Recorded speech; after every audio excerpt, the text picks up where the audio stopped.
So I want you to picture yourself, like right in the year 1492. You're just standing there in the dust of the Iberian Peninsula. Yeah, a seriously terrifying time to be alive. Completely terrifying. I mean, the ink is barely dry on the Alhambra decree, which King Ferdinand and Queen Isabella just signed. And suddenly, the forces of the Inquisition are handing you and your entire community this impossible, brutal Right, choice. you either renounce the faith of your ancestors and get baptized into Roman Catholicism, or you flee. Yeah, flee your homeland with absolutely nothing but the clothes on your back. Or, and this is the really grim part, you burn at the stake in a public square. It's a moment of just catastrophic rupture that literally reshaped the world. Hmm. Because thousands of people did choose exile. They scattered across North Africa, the Middle East, Europe. But then thousands of other, like entire multi-generational families, they chose this third incredibly complex path. They stayed. Exactly. They stayed, and outwardly they became conversos, or Cryptojews. So they attended Mass, they baptized their kids, they even hung, like, pork sausages in their doorways. Wow, just to ward off the gaze of suspicious neighbors. Yeah, purely for survival. But, hidden away in the dead of night, behind locked doors, they kept the flame of their true heritage alive. And that brings us to the mission of today's deep dive, because according to the massive stack of source material we have in front of us, covering forensic linguistics, Inquisition trial archives, and Jewish mysticism, their greatest act of defiance wasn't some physical weapon. Right, or even a secret subterranean synagogue. Exactly, it was their names. Okay, let's unpack this, because the core mechanism operating here is something called steganography. Which is fascinating, and we should clarify, it's not encryption. Right. Not encryption. Encryption is like scrambling a message into an unreadable code. It's like locking a classified document inside a biometric safe. Steganography is totally different. It's leaving that classified document right out on your coffee table, but Yeah. making it look exactly like today's daily newspaper. Yes. Hiding secrets right in plain sight. And the overarching topic today is how these fleeing families used steganography to encode their heritage into some of the most common Spanish surnames in existence. And to really understand why this matters to you today, we have to recognize that history isn't just dead text, it's a living inheritance. Yes, spoken aloud every time we introduce ourselves. Exactly. These surnames are still being used millions of times a day across the globe.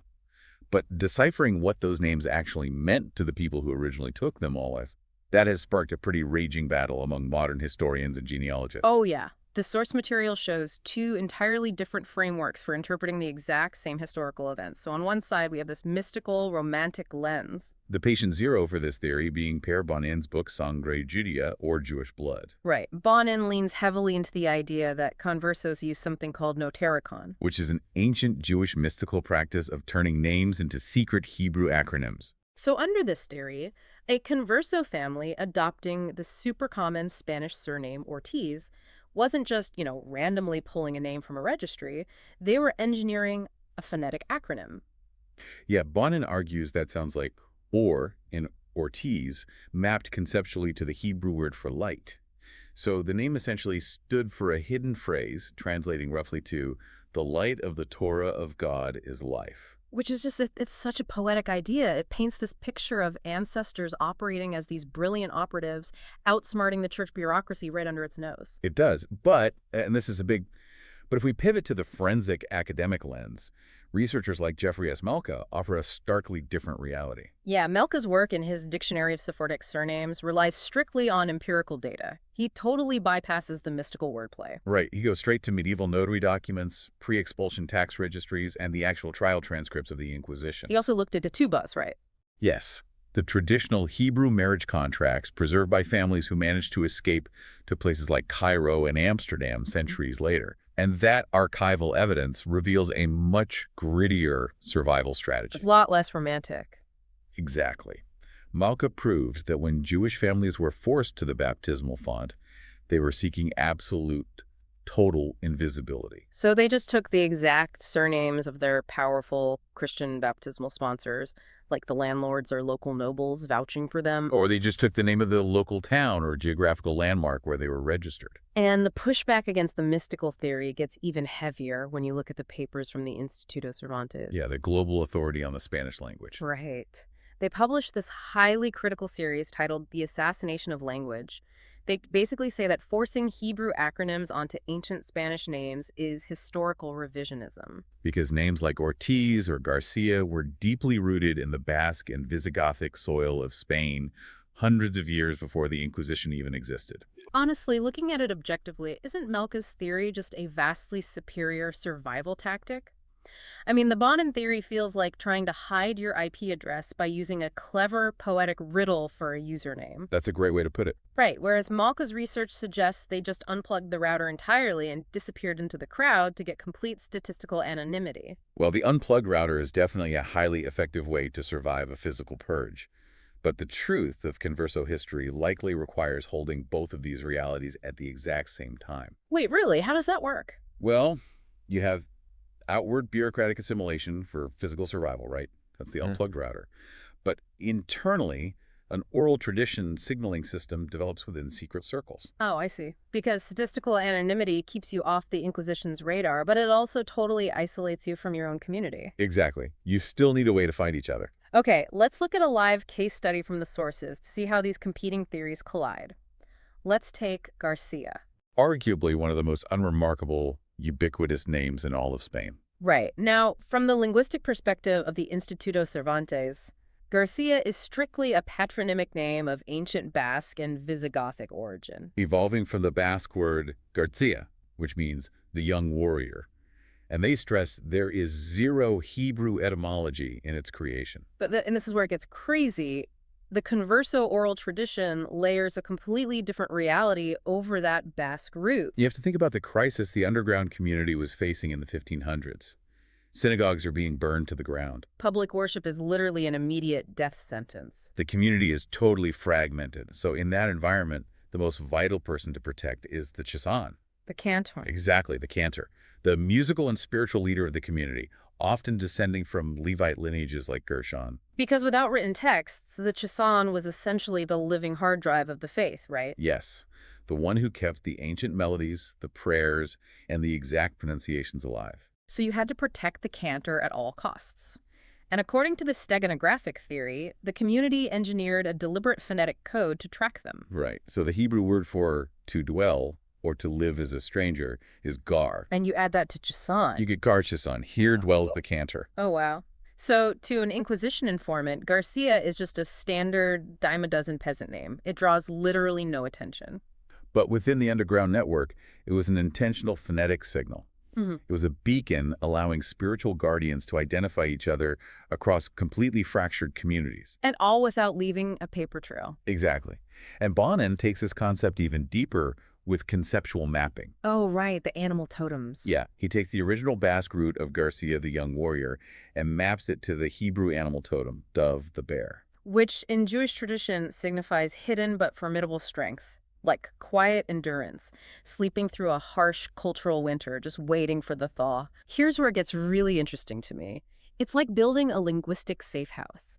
Imagine painting your front door the exact same shade of brown as every other house on the block. So completely blends in. Exactly. To the city inspector, it's just a brown door. But your family knows that the specific tiny brushstrokes you use tell them this is a sanctuary. That's a perfect analogy. And once we recognize how a single name operates as a shield, we can examine how multiple steganographic techniques were stacked together. To create like an entire architectural blueprint of a family's identity. Exactly. And the source material provides a complete multi-generational name string that demonstrates this perfectly. Yes, the full name is Joseph Silvestre del Carmen Garcia Acevedo. Okay, so stripping away the European bureaucratic armor of that name reveals a really profound declaration. The first name, Joseph, connects directly to Yosef, meaning God increases. Then Silvestre comes from Latin, meaning of the forest, which the sources say acts as an environmental placeholder for hidden growth out of sight of the city authorities. Right. Then Del Carmen honors Mount Carmel, or Carmel, meaning God's vineyard. It serves as a historic sanctuary and a symbol of ultimate spiritual refuge. And we just established Garcia acts as the bear, the hidden strength, and the guard post whispering, "Here dwells the Cantor." And finally, Acevedo, meaning a grove of holly trees, which is another environmental shield symbolizing life that stays evergreen and vibrant even through the most freezing, brutal winters. So conceptually, this single bureaucratic string of names actually reads, Yosef, raised in the wilderness, sanctuary of vineyard, son of the house of the bear, home to the Cantor, everlasting and green through the winter. It's beautiful. But the source material takes this well beyond poetic mapping and into the actual mechanics of gematria. Right. Gematria being the ancient Hebrew system of assigning a numerical value to letters and words. And when we run the math on the Hebrew concepts hidden in this specific name, the blueprint gets pretty wild. Walk us through the math. Okay, so the primary spiritual pillars of the name hold specific numerical weight. Yosef, spelled Yod-Vav Samek Peh, equals 156. And mystically, 156 represents Zion and Israel, tying the individual to the collective spiritual home, right? Exactly. Then the sanctuary, Carmel, calculates to 330, and the hitting strength of the bear, Dove, equals 6. Okay, so combining those foundational pillars, 156 for Yosef, 330 for Carmel, and 6 for Dove, gives a total combined gematria of 492. 492, mirroring 1492. The exact year of the Alhambra decree, the specific moment the exile began, and this entire system of survival was forced into existence. Yeah, it suggests the cosmic signature of their survival year was intentionally woven right into the numerical weight of the name string. That is staggering. And the tradition of Misparkatan, or the reduced calculation, adds the final lock to this cipher. Remind me how that works. You basically sum the individual digits of a number to find its single-digit core. So Yeah. for 492, we add 4 plus 9 plus 2, which equals 15. Okay. Then add 1 plus 5, bringing us to a 6. And Jewish taught the sixth letter of the alphabet is the Vav. Which visually is shaped like a vertical pillar or a hook. Right. And its literal meaning is the connector. It's the bridge linking heaven to earth, the past to the future.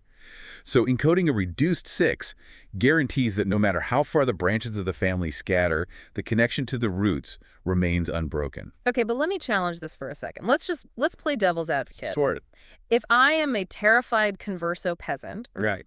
constantly looking over my shoulder for the Inquisition, I am not writing this complex mathematical formula down on a piece of parchment. Definitely not. So how does a 5-part mathematical code actually survive across generations?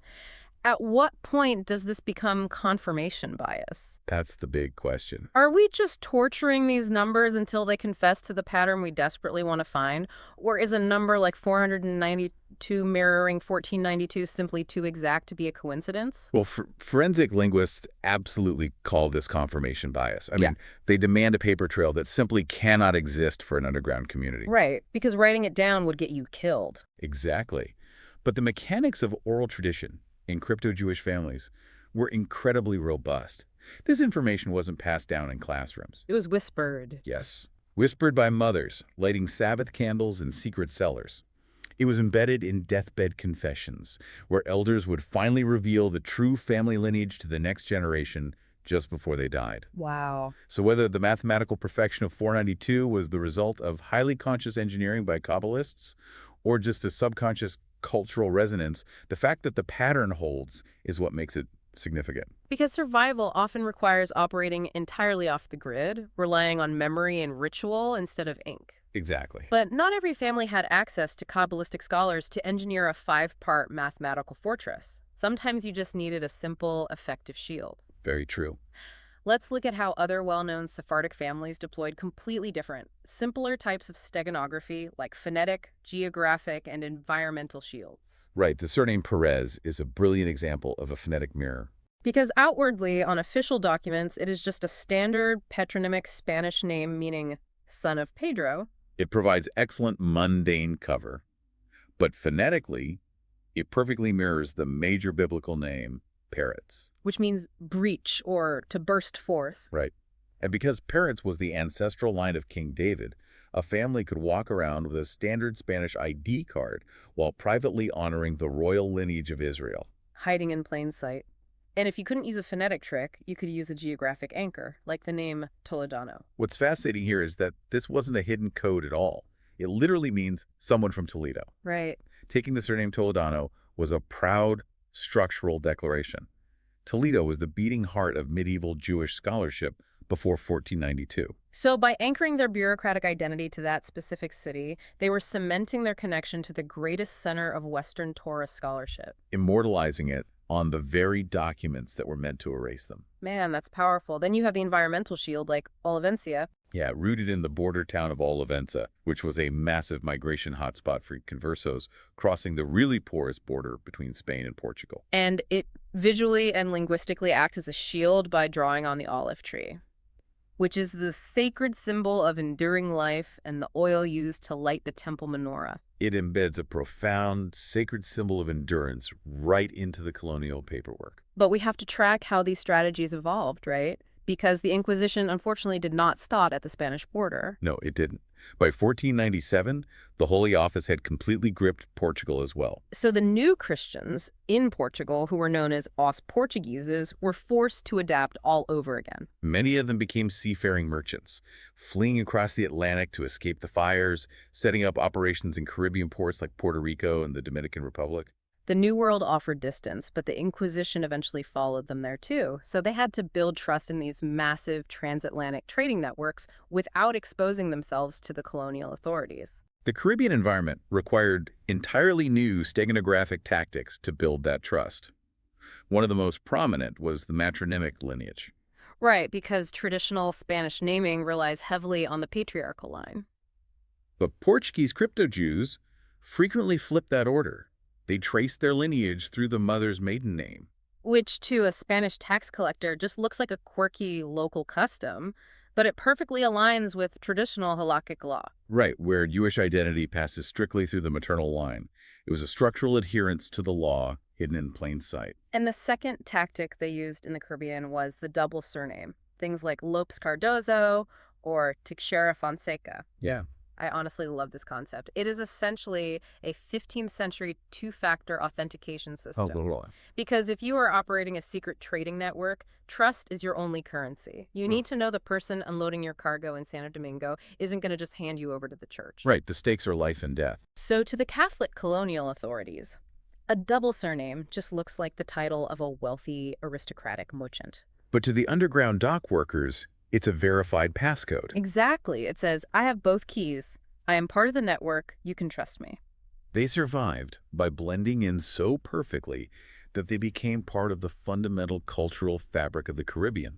They literally encoded their history, their religion, and their survival networks right into the modern phone books of the Americas. It's just unbelievable. Okay, so what does this all mean? When we pull back and look at all these sources together, what's the ultimate lesson of this deep dive? I think it's that these surnames are not just random historical labels assigned by a bureaucracy. No, they are architectural blueprints of survival.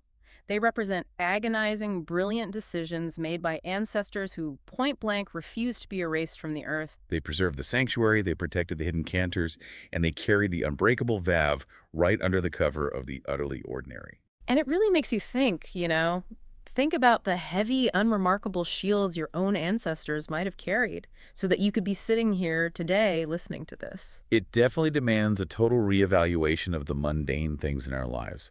In fact, let me leave you with a final thought to mull over. Yeah, go for it. If you were suddenly forced to permanently hide your true identity, your culture, and your deepest beliefs from an oppressive regime today, but you had to do it using only the mundane, pre-approved bureaucratic language of modern life, what utterly ordinary words would you choose to encode your ultimate truth for your descendants?